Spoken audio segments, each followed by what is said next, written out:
Thank you, Emily. This is my second time giving a talk here. The first time I had a much darker beard. But it was when my first book came out, and Berkeley was one of the first places I was invited to give a talk, and I'm looking forward to talking about my new book when it comes out as well. But what we're here today to talk about is one of the hidden costs of the war in Syria, something that you wouldn't anticipate.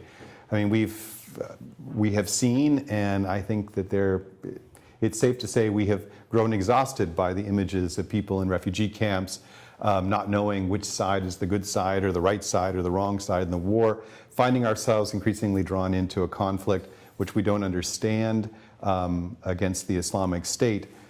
And I was particularly interested, having lived in Syria for many years, in what was happening to Syria's large group of educated young people.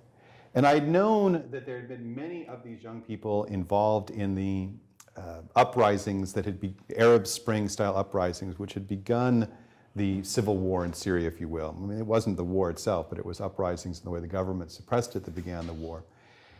And I was curious what was happening to these young people, especially because we weren't hearing anything about it in the news. That my understanding of the way refugee relief and so on works is that addressing higher education needs are most often completely neglected. And also my general sense that the way international humanitarianism works is they don't disaggregate or count young adults in the ways that they develop policies or programs. Either you're a child or you're an adult, and there's nothing in between.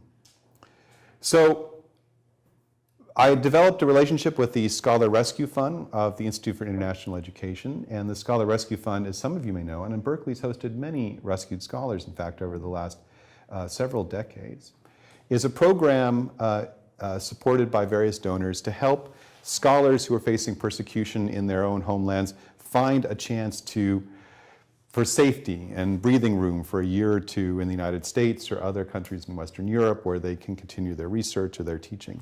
And I knew that IIE was also very interested in international education, especially for very elite young people. And they'd begun to try to figure out ways to help very elite Syrian students studying in the United States weather the conflict. And so I approached them to see if they were interested in what was happening to other students below the level of the super elite. These would be ones who could go to the American University in Beirut or go to any number of American universities. And they became very interested in it. And I think it was a real testament to their understanding of their role as educators and the real, what the human right to education actually means. So in March of 2013, I was invited to a conference in Jordan, in Amman, with the the Overseas Development Institute and their humanitarian policy group. And I thought, I'm going to be there. Why don't I go and try to talk to some university students, because I knew that there were about at least 120,000 refugees living in a refugee camp north of Amman. And so I called my colleague Adrienne, who I've known for many years, who was a Fulbright scholar in Lebanon, but also someone that I had grown to know over the years who had been very interested in work on political prisoners in Syria and had done a great deal of work in the course of getting her law degree on violence against women, documenting violence against women and children in genocide, and has the honor of being, although I don't know if she sees it this way, but I do, the honor of being expelled from Sudan because of her human rights work. And also someone who has very good Arabic, and I said, let's go to Jordan and find out what's going on. And so it was very interesting. Very early in that project, we arrive in Jordan. We have one of our former undergraduates who was working there helping us out. And we meet with UN officials, and we say to them, we're here to study refugee university students here in Jordan, and especially at the vast Zaatari refugee camp on the Syrian border. And this UN person who should have known better said to us something very interesting that was very telling in terms of our work, which was, there are no university students in Zaatari refugee camp. They're not there. They're just farmers, they're agriculturalists. There wouldn't be any university students there. And both Adrienne and I knew from our time of living in Syria that Syria had a large higher education sector which was committed to educating and providing educational opportunities to rural people as well as people in the cities. And we knew that amongst any population of Syrians, there would be a large number of young people who had been going to university. So with one of our contacts that we had developed, in fact, she was an Iraqi scholar whose husband had been a rescued scholar living in Jordan, we said, find us some university students in Zatari refugee camp. And we found them, and she found them for us. And so one very nice afternoon, we drove north from Amman and sat in this giant circus tent, and we talked for hours and hours to group after group of young Syrian refugee students, mostly women, who had come across the border, some of them hiding in their backpacks their laptop computers, which was a great feat, who were trying to keep in touch with their family and friends using the WhatsApp application on their phones that they could, if you stood high enough in part of the camp, you could in fact get your signal back into Syria. And some of these young women were a quarter away from finishing their electrical engineering degrees. Others were in vet med, others were in elementary school teaching, and so on. And spending time with them, we began to understand what some of the problems were facing university students. And Adrienne's going to talk more in depth about that. So this was a project, though, that we found very compelling, because the international community seemed to be ignoring this plight of these young adult refugee university students. In part because I think there was a sense that university or higher education is some kind of luxury when it comes to humanitarian relief. And to some extent it is. If people aren't safe, if they're not fed, if they're not warm, if they're not sheltered from the cold, higher education seems to be irrelevant.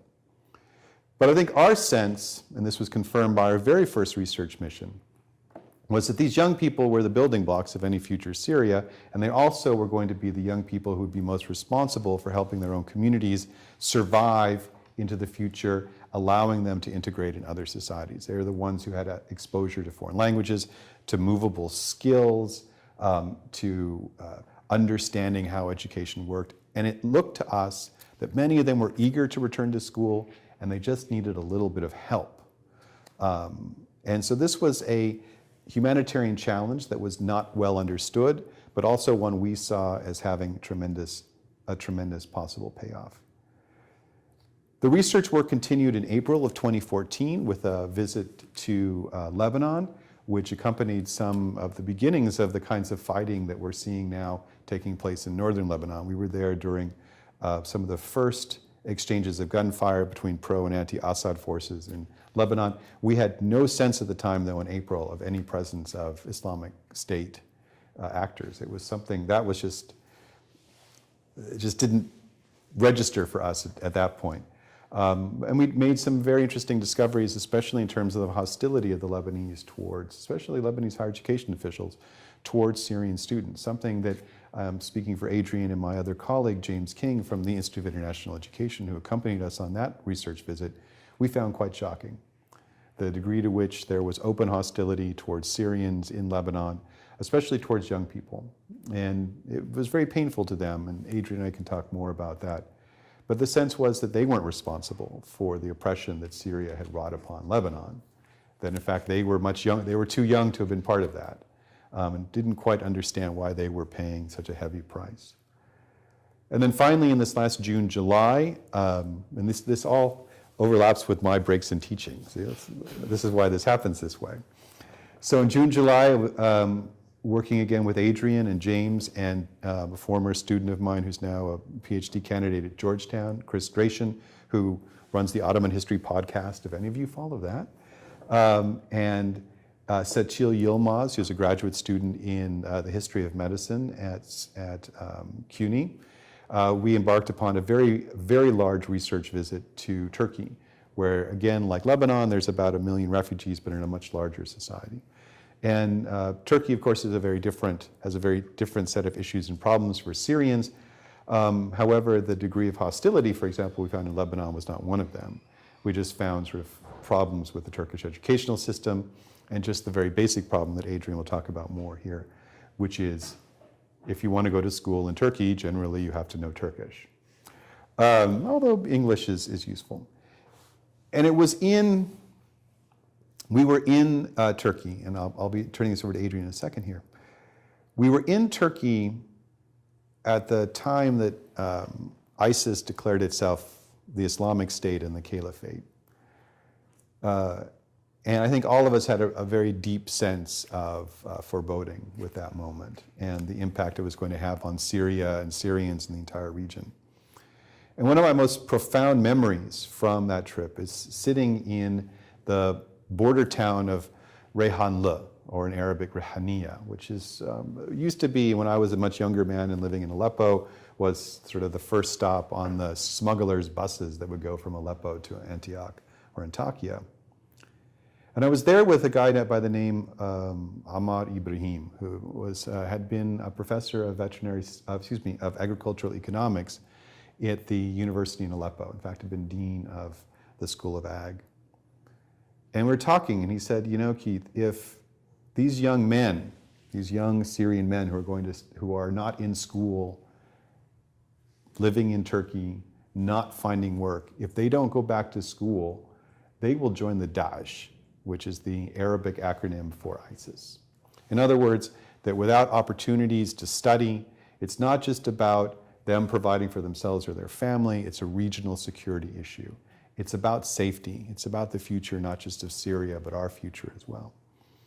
And his other thought, too, was it wasn't just about young men, that increasingly something we'd begun to see when we were in Jordan and also knew about, less so in Lebanon, but also in Turkey, was that higher education was one of the means that young women, especially Syrian young women, were using to postpone marriage and be able to make better choices in terms of their future lives. And his point, too, was that if these young women don't get back to school, they'll be sold as brides. In other words, that their choices will be very limited in terms of their futures. Our research shows, and this is the big number here, that of the over 150,000 probably displaced university students, maybe throughout the entire region, somewhere between 2 and at very most 5% are re-enrolled in any form of higher education.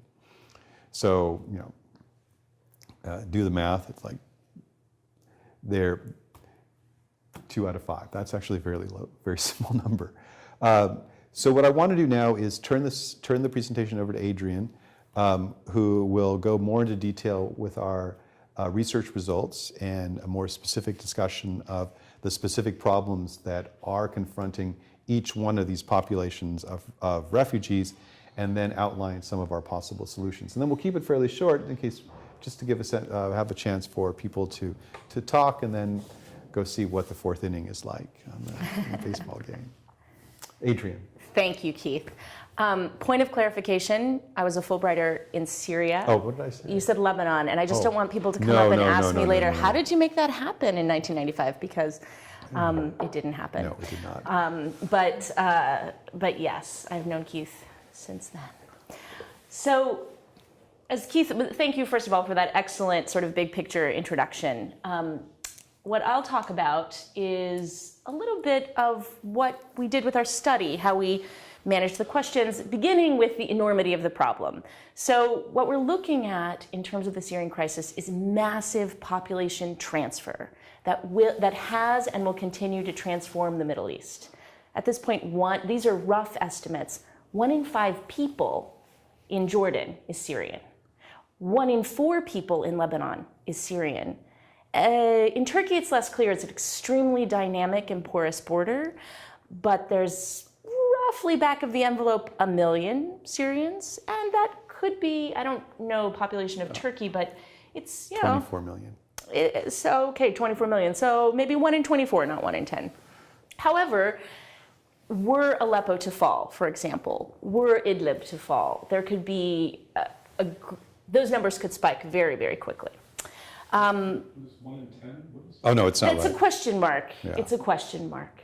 10 would be 10 million. Yes, it's incorrect. Point of clarification, that's not right. Right, okay. Yeah. 6.5, so I believe in 2013 there were 6.5 estimated internally displaced people in Syria, and the sort of rough humanitarian estimate is that a person who has been displaced from his or her home moves approximately 5 times within his or her country before becoming a refugee, which means that the roughly 3 million who've left Syria leave behind approximately 3.5 million more. Enormous numbers of people. Big problem. As Keith said, our basic question was, what will happen to Syrian students and academics? In part because the state support for the Syrian educational system was very, very high. The 18 to 22 demographic is key, as Keith mentioned. They played an important role in the revolution, and they're easily mobilized for both good and bad. This is a very passionate segment of the population. And interestingly, a large number of them who had gone through the system and were considered university eligible or on track to attend university have that expectation for themselves. There's no, you don't have to move them to be interested in education. They expect it.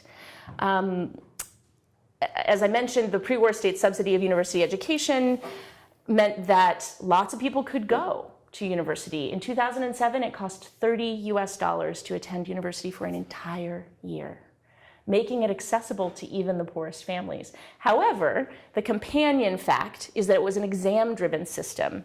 So one's ability to pursue any form of study was very much limited to the Thanawi Amma, the baccalaureate exam that you take at the very end of your high school years, and it's a high-stakes exam. You get to take it once or maybe twice if you fail, but it very much determines whether you will be an engineer or a doctor or a farmer or a poet, or rather it gives you those options. So, and if you don't get a high enough grade, you do not go to med school, you do not become an engineer. There's also a fairly well-established Syrian academy. The state was investing in the academy. Mm-hmm. So what were some of the problems that we were looking at? Well, in terms of trying to create a research design, Syria is a very complicated place in the sense that it's a complex, multi-ethnic, diverse, religiously, ethnically, with complex patronage systems within the Ba'ath Party. The conflict has taken on different features over time, and what we noticed in interviewing students was that, and this is true probably in all wars, but people in different areas geographically of Syria were having extremely different experiences, even of the conflict. So it might have a much more sectarian nature in Homs, whereas in Daraa, it had a sort of a different flavor. It was more inflected by kind of tribal or pre-existing conflict. So it looked different to people at different places, geographically and over time. And then you have the problem of the host country conditions. Jordan has a very particular set of feelings about refugees that is historically informed, as does Lebanon. Turkey, on the other hand, has a completely different set of political objectives. Each host country's conditions in terms of natural resources, pre-existing population, infrastructure, and of course, big picture foreign policy plays a huge role in what's possible for students. So here's some more problems. Don't worry, we'll talk about some things that are working also at the end. Higher education seems like a luxury to donors. As Keith mentioned, if people don't have places to sleep or eat, it's very hard to sell the international donor community on the idea that education is going to make a huge difference. However, when you speak with persons who are either living in a refugee camp, once they've been stabilized, it's an incredibly static and depressing place to be, and very, very corrosive often for both host countries and for the displaced communities. Of course, one of the problems is the transfer of credits and the transfer of basic educational systems of knowledge. The Syrian system was, of course, informed by the Ba'ath Party, but very much patterned on the French system, whereas Jordan has a much more of a British-American style structure. Language is a huge issue for Syrians who are instructed primarily in Arabic for nationalist reasons, largely. And they speak beautiful Arabic. That's why we all go to Syria to learn it. However, it means that it's extremely difficult to join classes in, for example, comparative literature that are in French or English.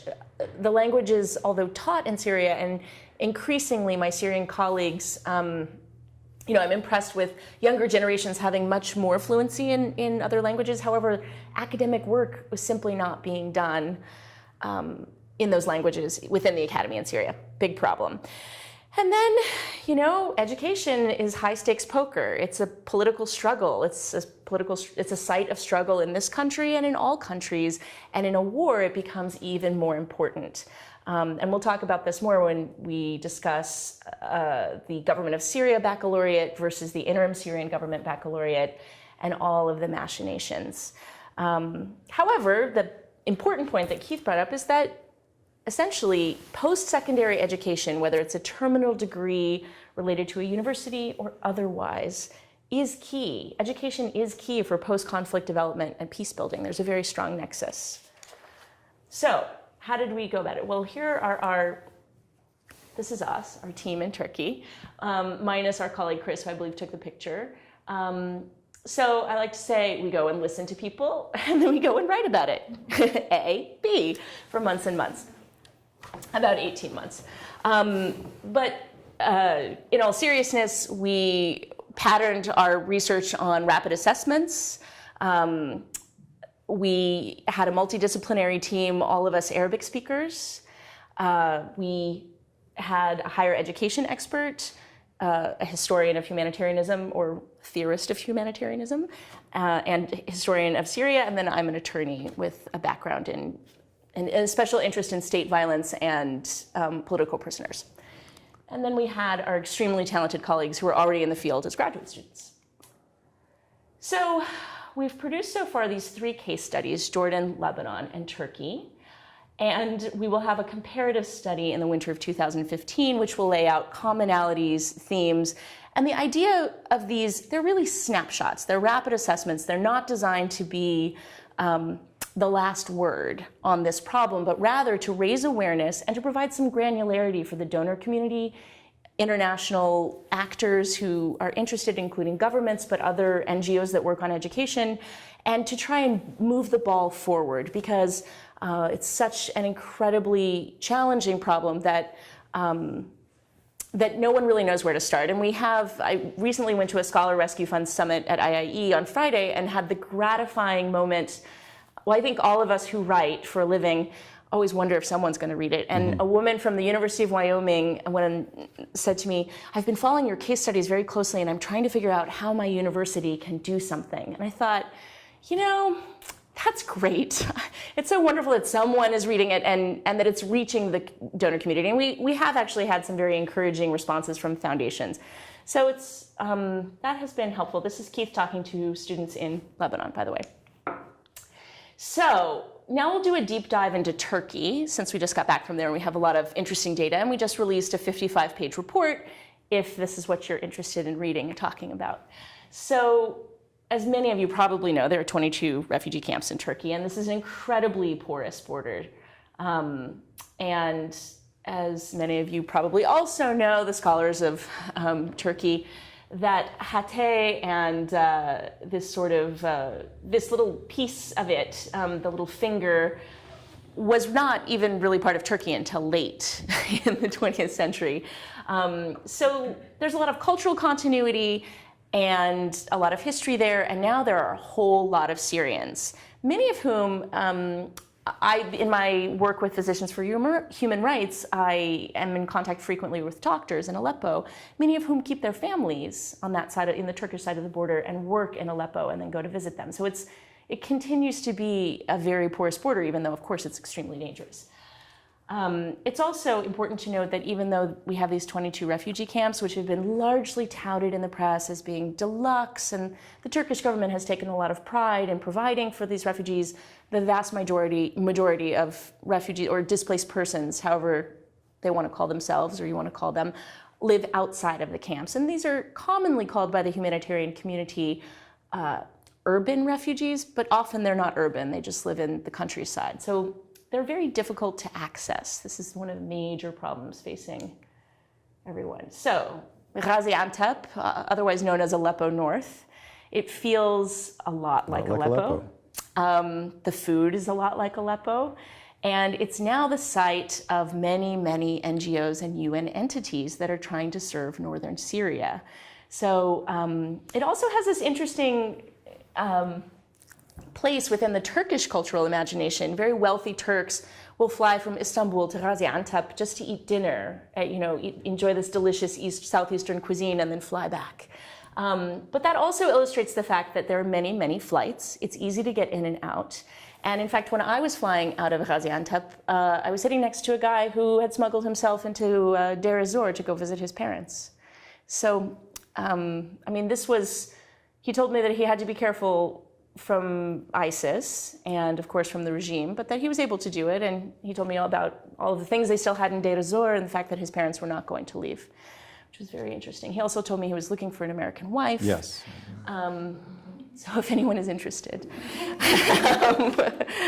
So how big is the problem in Turkey? It's very hard, as we mentioned before. The numbers are very difficult because at this point there is no entity in charge of taking a census. UNHCR collects, well, it's complicated. UNHCR does not play the role in Turkey that it plays in many other countries. The Turkish state is quite muscular and occupies the field of refugee response, which means that the data is possibly not as rich as, say, for example, in Lebanon or Jordan.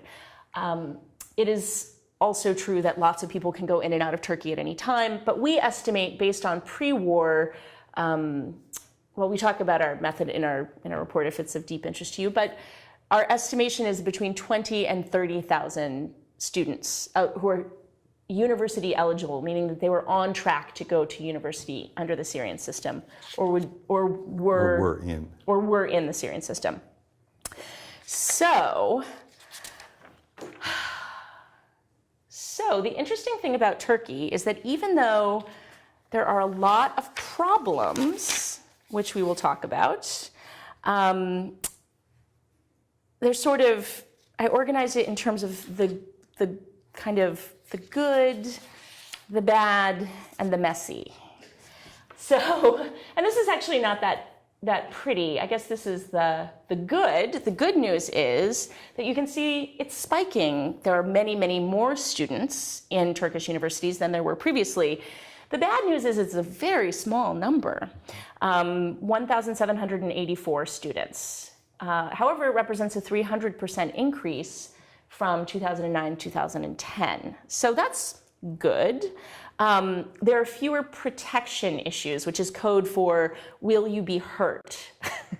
Meaning, for example, in Lebanon, there are real security issues for Syrian students, depending on what part of the country you're in, and increasingly all over Lebanon. In Turkey, there are fewer protection issues. There's more general security, where people feel more secure, certainly. Understanding that this could change quickly. There is relatively less discrimination against Syrians. Understanding that there's also discrimination, and increasingly so, and it can be quite localized. There have been some, for example, prior to the elections, there were some riots in which Syrians were targeted. Certainly, we don't want to represent that all Turks welcome Syrians with open arms. However, compared to what we saw in Lebanon, it looked like a welcome party. But the irony, of course, is there are almost twice as many students going to school in Lebanon as there are in Turkey. Exactly, and that's the sort of paradox. So there's more access in Lebanon, which is a generally much more hostile place. Pardon? Part of it. Partly, but not entirely, because actually, it's a very good question.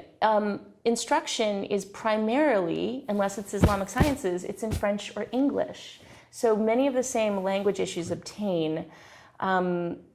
I think the historic occupation of Lebanon by Syria has laid a sort of legal framework for Syrians to move easily into the country, at least until now. And I think it's possible. I mean, I think it's something that merits further inquiry, which is what we're hoping this will do.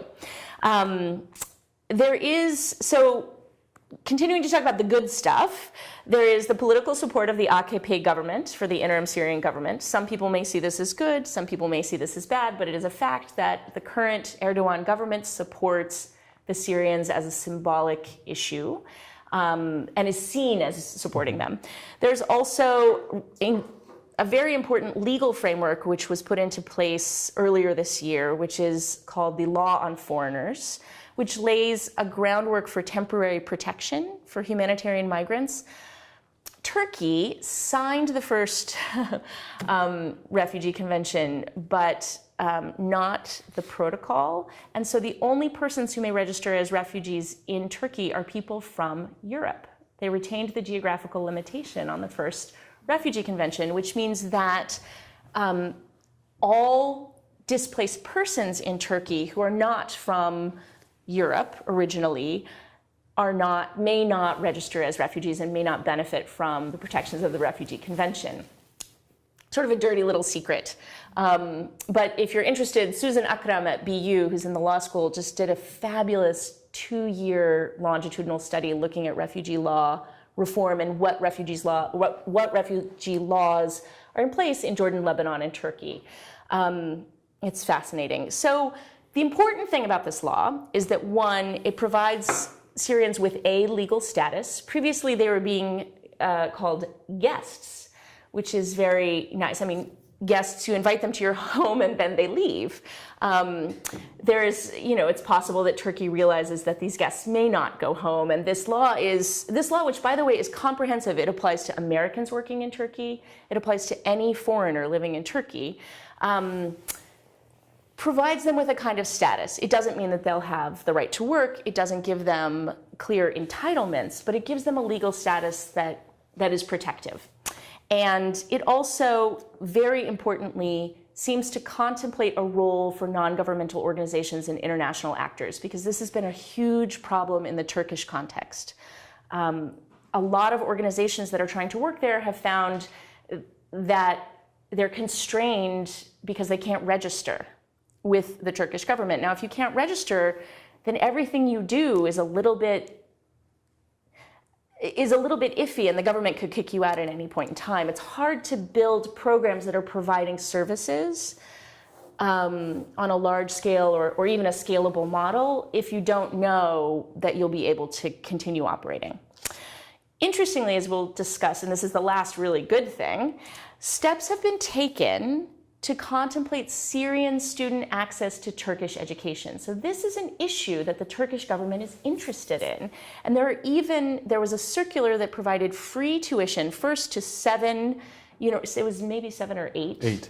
Eight universities in the southern tier.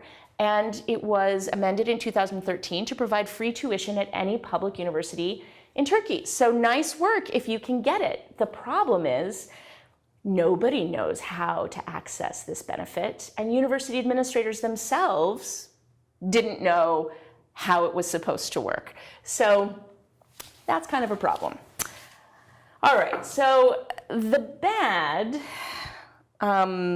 is really the flip side here. Nope, not yet. Nope, not yet. We'll go back to Syrians in Turkish universities. This is nice because you can see when you're talking about who has been able to access, you see that, so the bigger the bubble, the more students. And the biggest bubble is in Istanbul.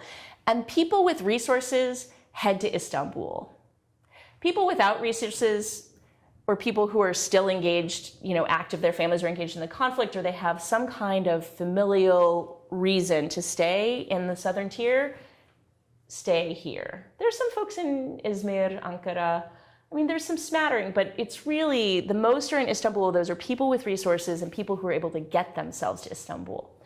Gaziantep is lovely, but I don't think any student is going to choose it over the opportunities in Istanbul.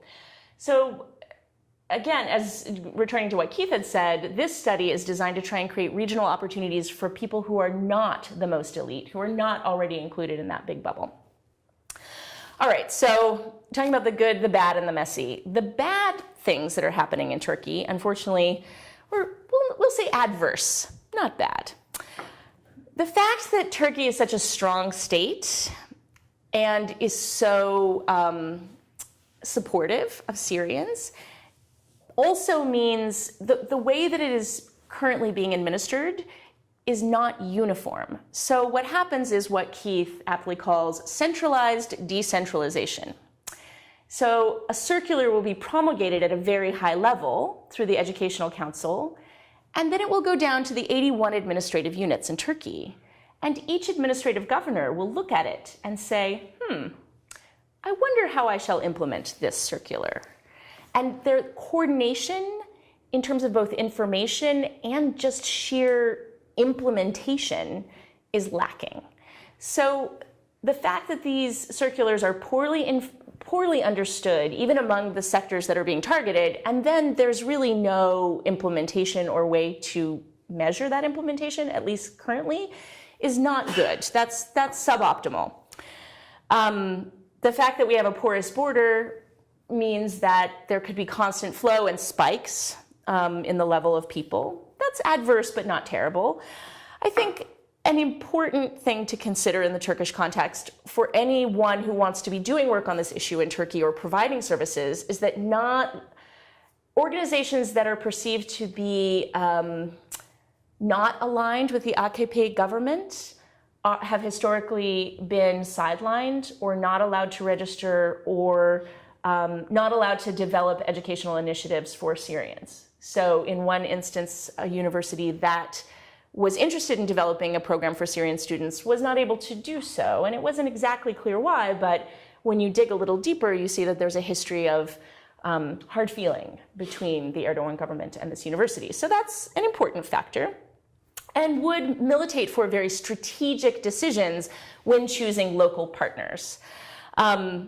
It's unclear how this important new law is really going to be developed and implemented. I mean, it's this beautiful comprehensive law. The problem with a beautiful comprehensive law, as we've experienced in our own country, is that everyone scrambles to figure out how to implement it. And I think we won't really know for a while. I think an important consideration that is often not addressed is the capacity of the Turkish higher education sector, which itself has grown enormously in the past decade. There's huge demand. Turkish students also prepare for extremely difficult, it's an exam-driven system, so it's very much based on the number you get on your exam, and it's extremely competitive, and there are not enough seats for the Turks. So that's a real problem.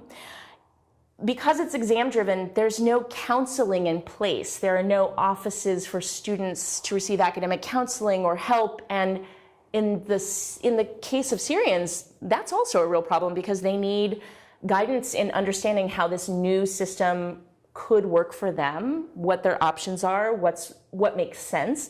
And then, of course, there are all of the sort of psychosocial issues that come with being a student who's displaced. So that would need to be developed. I think an important consideration is also the deep desire for Arabic language schools in Turkey, around which there's been a lot of buzz. This is what many, many Syrians, particularly sitting in Rahanli, want. And it's extremely unlikely to happen because of the Turkish government's historic relationships with minority groups and people who are linguistic minorities. So it's unlikely that there will be Arabic language groups for lots of reasons. Among them, the fact that then the Kurds would probably also like Kurdish schools and the Armenians would like to expand their Armenian language. So that's difficult. So then we get into sort of the messy part for the Turks, and I've already alluded to a lot of it. There's the domestic politics. The Syrians are sort of a symbol of the Sunni establishment. There's the capacity of the Turkish system. And then there is this enormous practical problem of the Turkish government not having a comfort level or a willingness to work with international partners.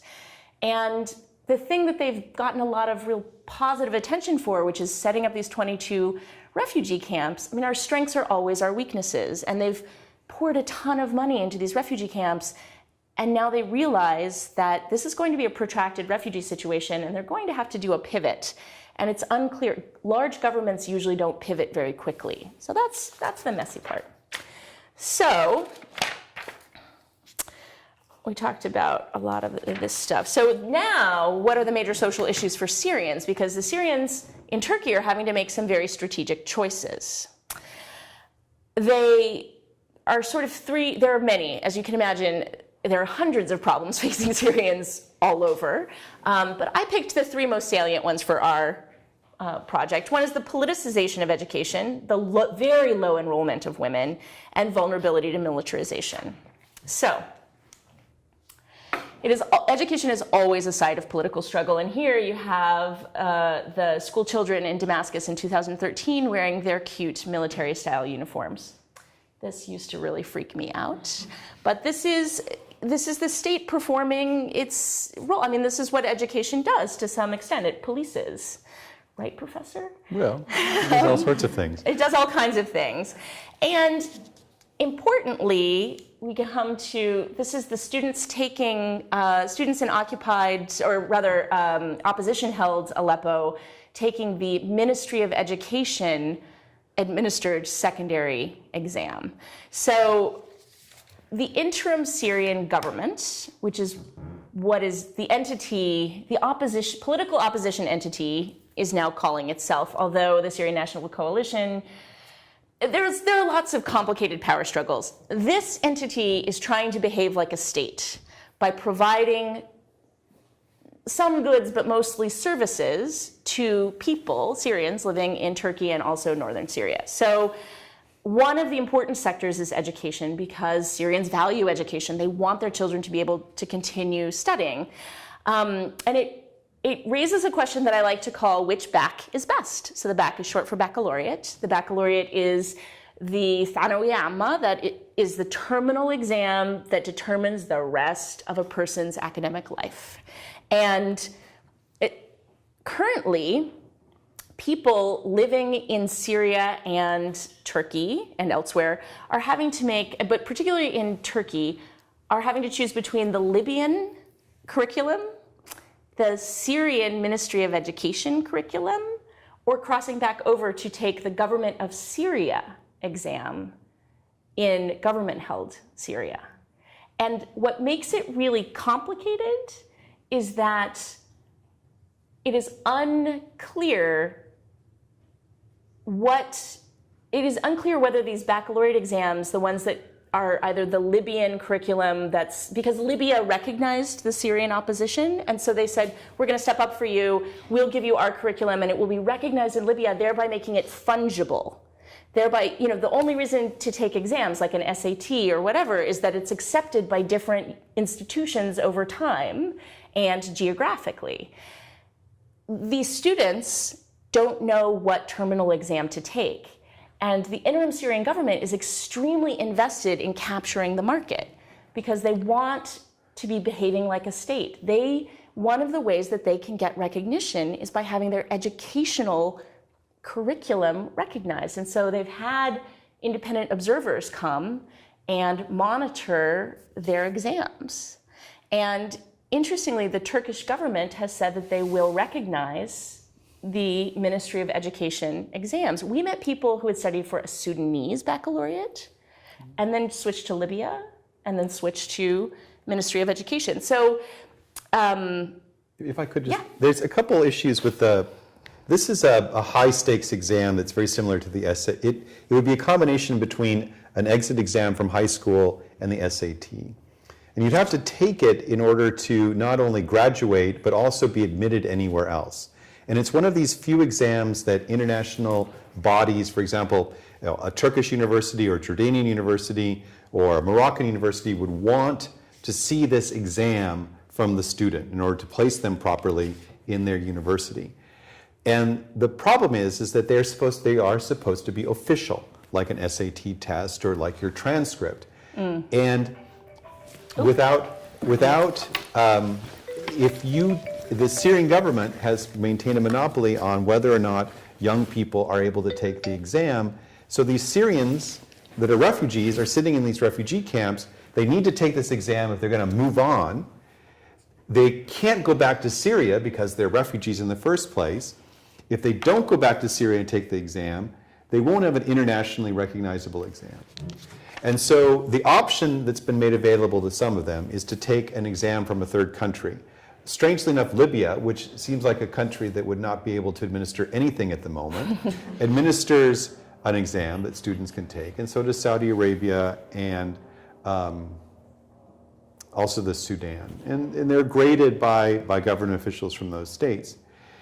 What was very important about what we discovered, and I think this is a critical issue to understanding one of the core problems facing Syrian university students, is that the Syrian interim government, this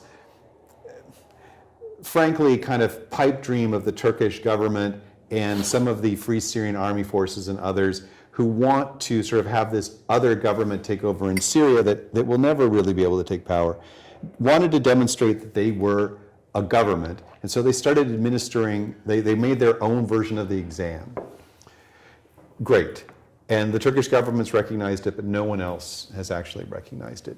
And one of the real problems here that we discovered, and this is something I think that shows you the intersection between the safety and security of young people and the needs of higher education, was that we speculated, what if some young person in Idlib province, which is right now in the hands of the Free Syrian Army, or part of Aleppo, which is in the hands of the Free Syrian Army, took one of these opposition baccalaureate exams, and they had a certificate, and the opposition kept a list of everyone who had taken that exam, and then Idlib falls, which is in fact about to fall. Idlib falls either to Nusra Front or ISIS or to the Syrian government. The Syrian government, or whatever, has a big list now of young people who had demonstrated their loyalty to the opposition, which would in fact put them in terrible, terrible danger. And so what was incredibly important, I think, to Adrienne and me and others who were looking at this was, we understand the sort of development and the relief problems and trajectory of Syrian young people taking these exams, but we also wanted to encourage the international community after we left Turkey, not to do things that unnecessarily put young Syrians at risk. And this is very interesting, and it's hard to explain because this is sort of a inside baseball kind of idea about these exams, right? Because Americans and others look at this like, just don't take the exam, right? And just do something else. But for Syrians culturally, and this is true for others who are in like these French systems and so on, this is like so important. They spend their like the last 4 years of school prepping for this night and day, and they stay up till, in these war zones, these kids are like begging and borrowing lamp oil so they can read at night, so they can study for these exams. And to be told that they can't take this exam, which is seen as this incredibly important benchmark in their lives, is very difficult. And this is one of these telling failures, because it would be, I think, a relatively, Adrienne may disagree, but a relatively easy step for something like UNESCO or the UNHCR to actually administer a potentially internationally recognizable exam. But because of the problem of the continued sovereignty of the Syrian state, the United Nations is very hesitant. Surrounding states who still have relations with the Syrian government, including Jordan and Lebanon, are not going to go down that path. So these young people are really caught in this horrible, horrible dilemma, which I think is very typical of many of the problems that they face. And I know we're sort of drawing near on time, and I just wanted to maybe a few more minutes. We're okay. And then we can move to questions. So this is one of these, this baccalaureate issue is one of these extremely complicated problems within this broader range of issues. But in my opinion, one of the most telling of all the problems that Syrian young people are facing. Because this war is asking them to imagine certain kinds of cultural and social changes that they are not, sometimes they're not prepared to take. And it's also asking the international community to respond in ways that it's unwilling to do because it doesn't know what side is going to win. So, yeah. Well, I think it always, there is an international baccalaureate. People study for it. It's extremely difficult. And I think it's the same, I agree that it is a very telling point. And I think it merits a lot of further study, but it's always difficult. The standardized exams, even in this country, are incredibly fraught. Yeah, no, it's a big one. So the second of the big problems was where are the Syrian women in all of the universities? Prior to 2011, it was roughly 50-50. And we found that fewer than 1% of university-eligible women were currently enrolled in Turkey. And this was one of them. We met with her. And as Keith mentioned, there are serious economic and cultural pressures, lots and lots of strategic marriages. This is a repertoire of choices.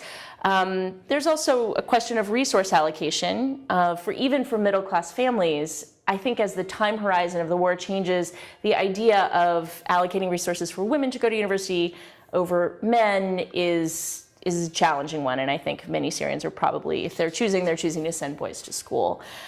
It's also incredibly important that women, particularly living in the southern tier, have limited independence and mobility, we found, for the people that we were able to talk to about this issue, in contrast to the women living in Jordan, and with the caveat that we were speaking to them in 2013 and it looked a lot different than 2014. There was a sense that their families, in fact, this young woman.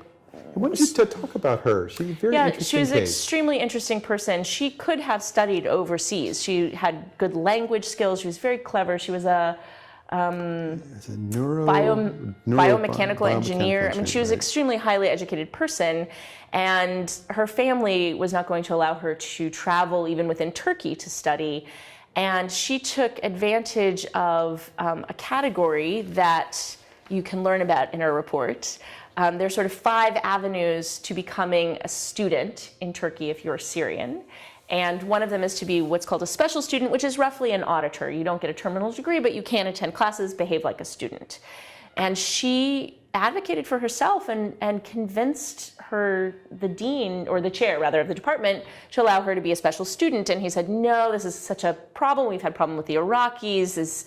We don't want to touch this, issue. And she was able to convince him through her participation in class and her abilities. And she, in fact, is one of the few people we met who will try to take advantage of the free tuition waiver at University of Gaziantep. But her ability to access Turkish universities was almost exclusively linked to the fact that the field that she was going into was taught in English. Yeah. And as so opposed to Turkish. That was the avenue that she could employ. And I think she just reflecting on when we this entire group of young people we went with that day, some were going to a private university sort of on the outskirts of Eintep, and this is an old house in Eintep that we were sitting in and doing these interviews. And many of them had really kind of, just through sheer force of will, had gotten enrolled in universities, were sort of figuring out how to navigate, and they showed an incredible amount of sort of skill and will and stick-to-itiveness that really left us after this interview. I mean, they were terribly stressed out, this group of young people. The boys especially were just, every 3 seconds there was a new cigarette in their mouths, right? They were stressed out. Physically they were looking pretty beaten up. Their skin was bad. They were having problems with their weight and with eating. They were having all sorts of problems, but they were in school and they could articulate what some of the problems were that they were facing and also what some of the solutions were very clearly. And so, I mean, what's for those of us in sort of this humanitarian reporting world, what is very important for us to try to convey is that these Syrian young people were in fact showing an incredible amount of initiative that you don't often associate with the refugee, right? These were young people, they didn't need a lot of help. They needed some help, and they were going to succeed. Now, there are others, of course, who had dropped out of this process, but not these young people. And so we're incredibly impressed. And again, it's a fundamental challenge of this crisis is to help people understand that there are many Syrians who are willing to work exceedingly hard to succeed in the face of this catastrophe, and are not just on the sort of recipient end of assistance. And they could still laugh sometimes, but the young woman, I think she had some physical tics and so on too. I mean, they were under immense stress, all of these young people, and it was just so. As a professor who even sees my students facing terrible stress sometimes, and getting into school and having to work, I was just deeply moved by these young people. And I thought, this is terrible that we can't do more for them. So go ahead, Adrienne. Yeah, no, it's true. This is just showing you of the, under 1,800 students who were registered in Turkey in 2013, only 21% of them were female.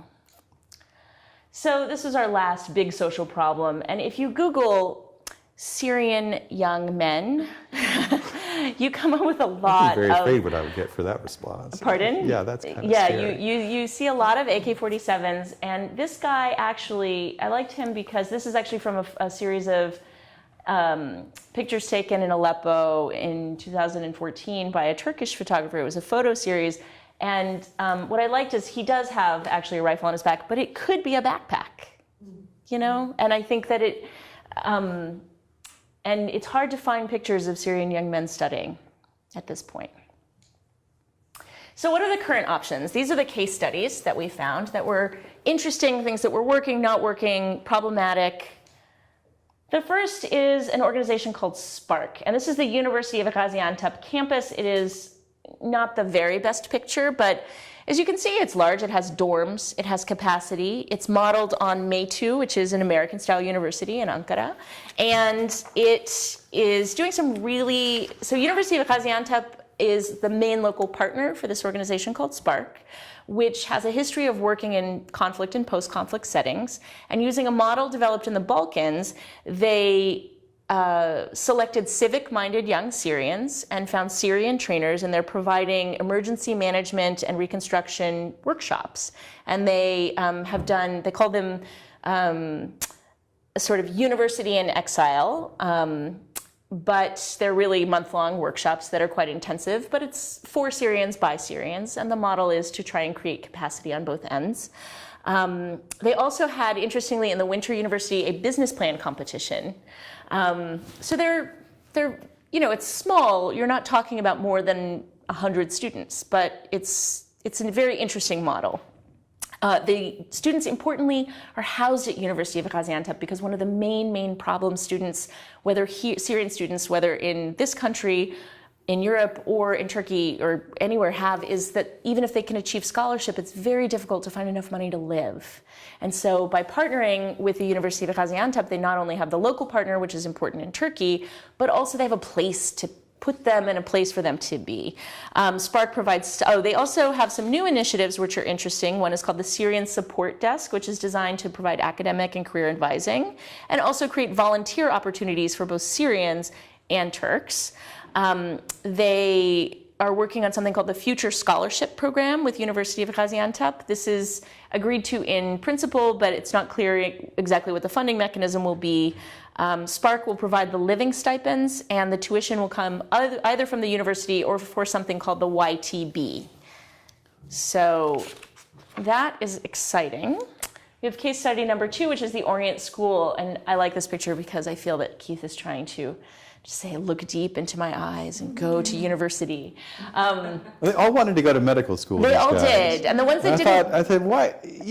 There's other jobs. Well, I think, to be fair, many of them live in Rahanli and are from medical families. Right. And the other main sector that the Interim Syrian government has and the services that are being provided are medical services. And so for them, doctors are heroes. And so it makes sense. Some of them wanted to be fighter pilots. Well, that was, yeah, there was one guy who wanted And then Megatronics is also very popular. I'm not exactly sure what Megatronics is, but we heard it a couple of times. It sounded very futuristic. Yes. It's So systems network. So yes, probably. So this was the Orient School. The Orient School is actually part of the vast Orient for Humanitarian Relief Empire, which is funded by a guy named Hassan Aboud, who fell out with the Assad government. He's an extremely wealthy businessman who is based in the Gulf, but has funded a massive humanitarian empire, including 8 hospitals, both in and outside of Syria, so in Turkey and in opposition-held Syria.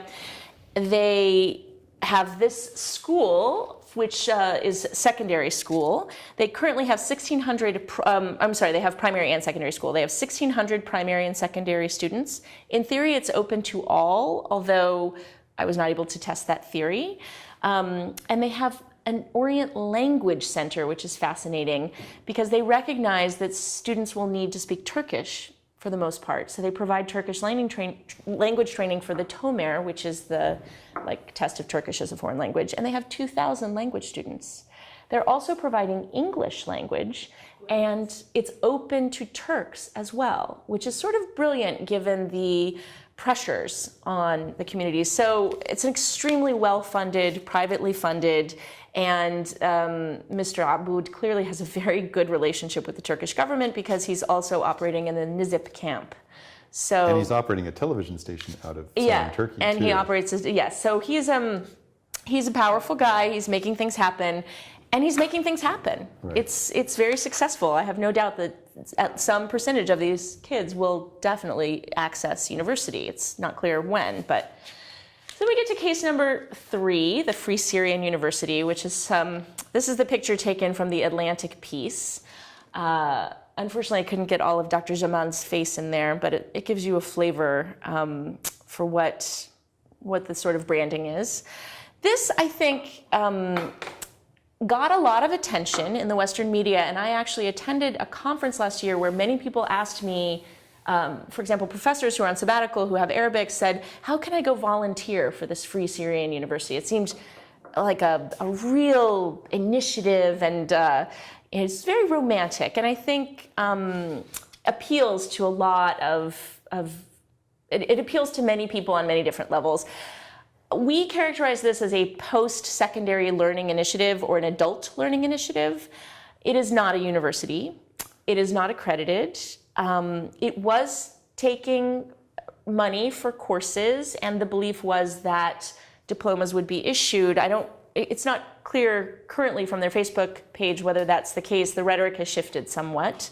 We did interview a number of people who worked at the university, professors who had been displaced, and they did not have a lot of flattering things to say about it. However, it was interesting. It was established in Rohanli in October 2013 in sort of a large apartment building, and also reaches out online to people in Jordan and Lebanon. And the current stance is that to the extent students can make a donation, great. If they can't, then they can have tuition for free. They claim to have 10 faculties, including law. And when I asked what the law was being taught, whether it was an emerging opposition law or Syrian law or Turkish law, I was told that I was being very small-minded and focusing on mere practicalities, that this is in fact about the theory of law. So it could just be a kind of it could be that I misunderstood what was being represented, but I think we left with some real concerns about the curriculum as well as the implementation. It has since moved to Antakya. But I think, it's easy to discount this kind of scheme, which interestingly it was disliked also by the interim Syrian government and had no commerce with the Ministry of Education. But we were asked by more than one student, why can't there be an Arabic language university here? We have so many students who want to learn. There's so many professors who've had to flee from Aleppo University. Why can't there be a university here? And I think it's a deep urge, and it also assumes that they will be going back to Syria to live a life in Arabic, and that the learning they do outside of Syria will have currency inside of Syria. And that is going to be a tough one for all kinds of logistical reasons. If I can do, this is one of these other issues where we were concerned about the safety and welfare of Syrian students, because they don't really have a way to know if something's accredited or not accredited. I mean, I don't think most, even American undergraduates would really they assume that a university is accredited, because it's called a university. But the analogy here would be something like these online for-profit universities and so on. And young Syrians desperate to go to school are extremely vulnerable to possible scams. And Adrienne's being very charitable here, but I think some of us left after spending time with the Free Syrian University and thought it was a bit of a scam. That's one of these, and there's online universities that claim to be offering degrees and so on, and that this vulnerability, we don't want to see it. We would want to see it for our own students, and we certainly don't want to see it for refugee students. Yeah. Okay. And then I guess the last case study was the Syrian students at the University of Gaziantep who had organized themselves to provide peer support in terms of accessing the university. So they had organized themselves through social media to provide all kinds of supports, including social and academic counseling. Counseling in terms of how to navigate the logistics of university administration, assistance with language barriers. They translated a number of the university decisions into Arabic and then posted them on the windows. They were essentially supporting the work of one or two people who, as I mentioned earlier, it's an exam-driven system. There isn't a lot of counseling in the Turkish system, and there's a lot of need. And so this group of people, we met with about 8. And it's a loose network, but it was a very interesting self-organized group of people, and they were providing Arabic language support not only for Syrians, but for anyone who needed it. Iraqis and so on. Right. And so here is the sort of comparative slide. The bigger the bubble, the bigger the problems. You can see that there are a lot of problems in all 3 of these places. However, in Turkey, you do not have the security bubble yet, currently. And the real big problems are language, lack of documentation, and access to information is incredibly poor, both among students or potential students and among administrators within Turkey.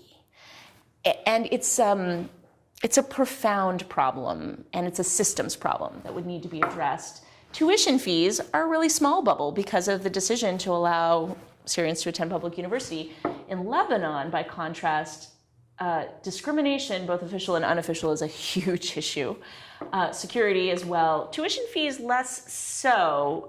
We found a lot of access within the public universities, which are quite inexpensive. And the situation in Lebanon at the time was a little bit different because by registering a university in Lebanon, one could defer military service in Syria. So particularly for groups that were not allied with the opposition but who did not hope to fight, this was a very, very important feature.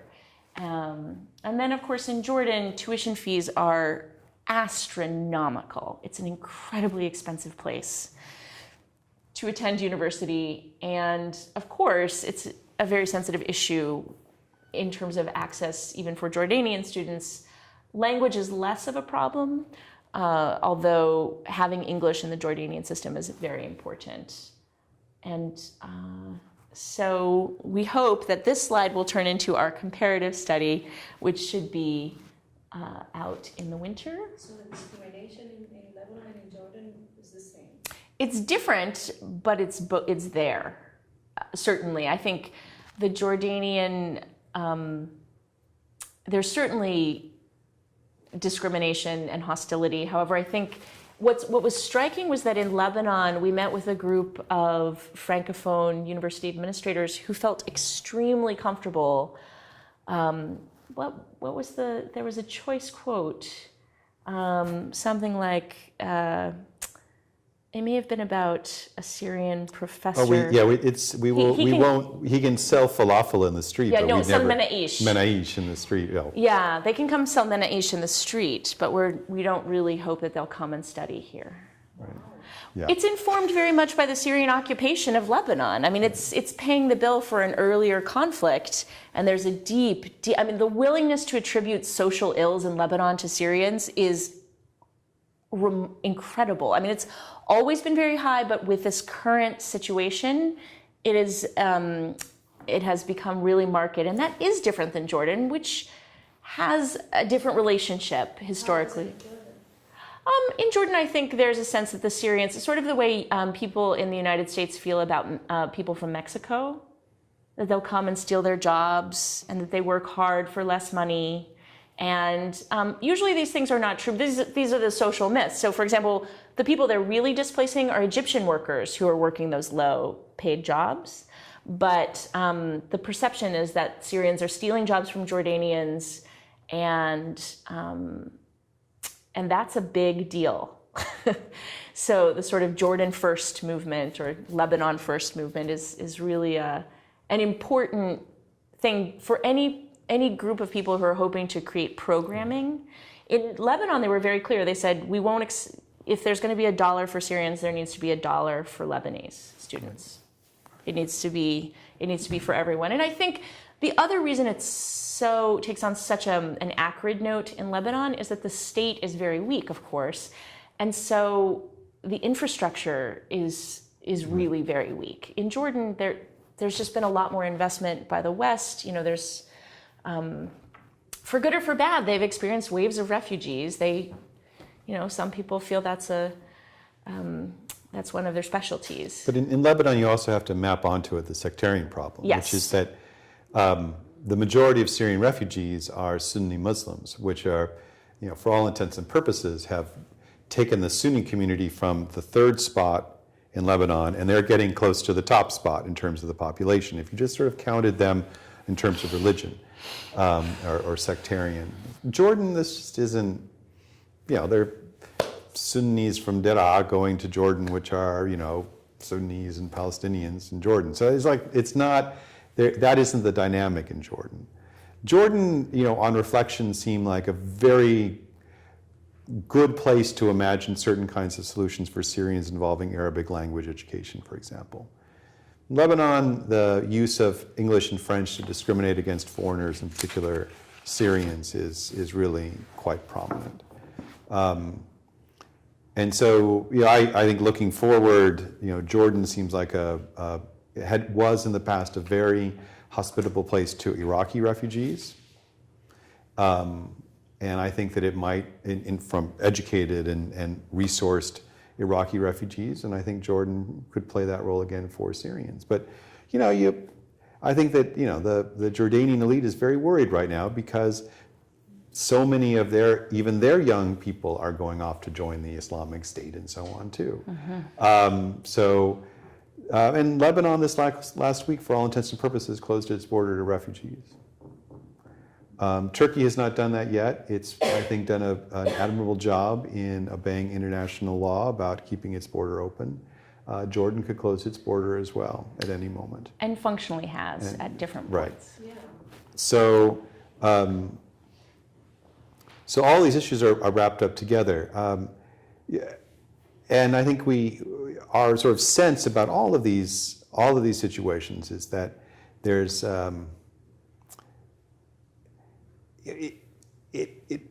to my mind, it's why Syria is sort of disappearing even from the larger consciousness of most Westerners or Americans anyway. And this is one of these issues that we actually could find some interesting and important solutions for, but without any sort of attention, it's not possible. And we were talking about this on the way down. I mean, when the United States invaded Iraq in 2003, there was a mobilization of resources, including from the Bill and Melinda Gates Foundation, to help Iraqi scholars. I mean, it was a massive, massive investment, and it paid off. I mean, many of these Iraqis ended up going home, back to Iraq, and not sort of languishing and disappearing. There is nothing comparative happening for Syrians now. And the need is just as great. And so, there are European Union initiatives now that are trying to invest in some elite students and taking them out. We've been talking to places like AUB and Coach and so on, especially in the hopes that they might be interested in taking some of the most elite female students, because they're not going to be able, their families aren't going to let them travel. So, something like Coach or AUB or Boğaziçi would be a great place to send someone like the young woman we met in Interim, who was doing just fine in a subject I couldn't even begin to study. And, but otherwise, this is, we called our project No More Lost Generations, and we don't see much evidence that they're not getting lost. So, we're always supposed to try to be upbeat and these sorts of things, and there's just not a lot of room for optimism. Well, I'm just going to push back on that, Yeah, Keith go Watenpaugh, with my last slide, which is, I think there may not be a lot of room for optimism writ large. I think it's a tough situation, but there were some pretty specific recommendations that we made to the Turkish government and to the international community. I think it's really important to start focusing on the demographic of 18 to 22-year-olds. There's an awareness within UNHCR, UNESCO. These large UN organizations understand it's a problem. They don't know where to begin to start. And there are studies that they move glacially, right? It's the work of much smaller, more nimble organizations to actually do something until they can